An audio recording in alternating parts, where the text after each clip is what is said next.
You're probably familiar with the line that youth is wasted on the young. But these days, you can't really blame young people for having a bad time of it. Here are 5 reasons that the U.S. economy has been especially hard on them. First, the labor market for young adults with no bachelor's degree has been particularly brutal. Now remember, that's the majority of young Americans. Only 1 out of every 3 women and 1 out of every 4 men has a 4-year college degree by age 27, and the numbers don't climb much after that.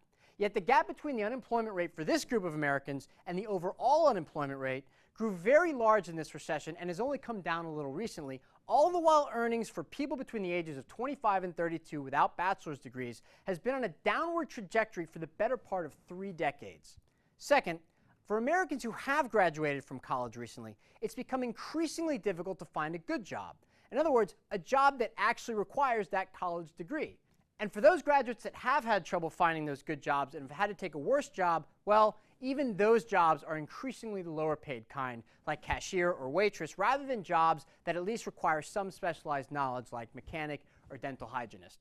Third, student loan debt keeps rising and rising, with both the number of borrowers and the average amount borrowed climbing by 70% in the 8 years through the end of 2012, when the average debt for each borrower reached $25,000.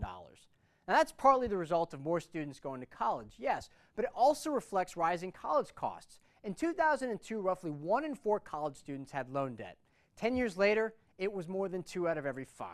This is a big deal. Economists are still studying the macroeconomic effects, but there's evidence at least suggesting that young Americans with higher student loan debt tend to put off buying houses, attending graduate school, saving for retirement. They have worse credit scores and less access to other kinds of debt, and they even have less satisfactory marriages. Fourth, young people have been less of a priority in how the government taxes and spends its money lately, with total spending on education from federal, state, and local government declining as a share of the budget since the turn of the century. Meanwhile, spending on entitlements like Social Security and Medicare continues to grow. Entitlements that, by the way, will cost more than was put into the system by those benefiting from them, and therefore will have to be funded by younger workers. Fifth, young families in particular are having a lot of trouble building wealth, a lot more than they used to. And the median net worth of households headed by 25 to 32-year-olds is only a little more than half of what it was 30 years ago. And it's no longer clear that on average, young generations will be successively wealthier than their older cohorts. So things are tough, and these effects can have lasting damage. Economists have studied a process known as cyclical downgrading, which is when young adults enter a tough labor market and settle for worse jobs than they otherwise would get if the economy were better. And the effect on their wages can last decades because it takes longer to climb the employment ladder.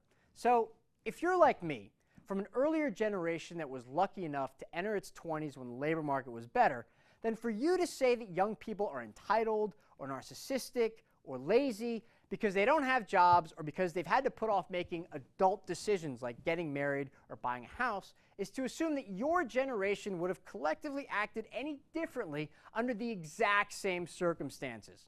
And that's ridiculous. Just give the kids a break, will you? I think they deserve it. Thanks for watching, and if you want to see the research backing the points made in this video, go to ftalphaville.ft.com. Thanks again.